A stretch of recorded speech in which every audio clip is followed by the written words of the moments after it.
هذا بعد المقطع الأول اللي انتشر لي الرماية على الجوال أو على المراية. شاش ابن عمي فهد بن سفر بن موطان العضياني العتيبي، واهدالي الحزام هذا. وحنا نعرف في سلوم العرب وسلوم القبائل ان الحزام اغلى ما على الرجال ومن اغلى ما يملك، ولا يعطي الحزام لكل رجال. وفعل ابو فارس هذا ما استغربه منه، لانه راعي وقفه وراعي حميه. واقول له يا فهد محزم كان عده وسام، وانت عدك محزمي عند اللزوم، واشهد انك محزم النعمه الحزام، ومن يشد بك الظهر عزه يدوم.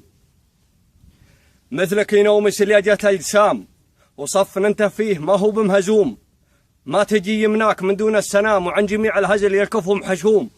ششتري من طيب يا على المقام، ولا يشوش من الرجال الا القروم.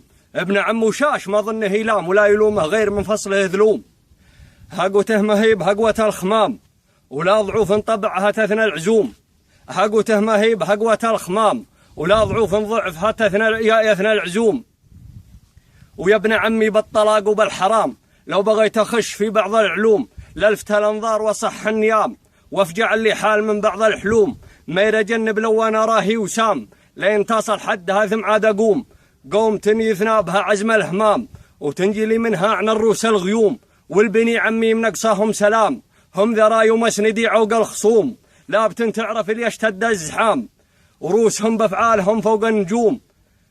احتزم فيهم على نطح العظام، احتزم فيهم على نطح العظام، وافتخر بافعالهم في كل يوم. واختصر لو كان في صدري كلام، والحقائق عدها ما فيه لوم. وردنا يروى ولا يصدر حيام، والصقور صقور ولا البوم بوم. وسلامتكم.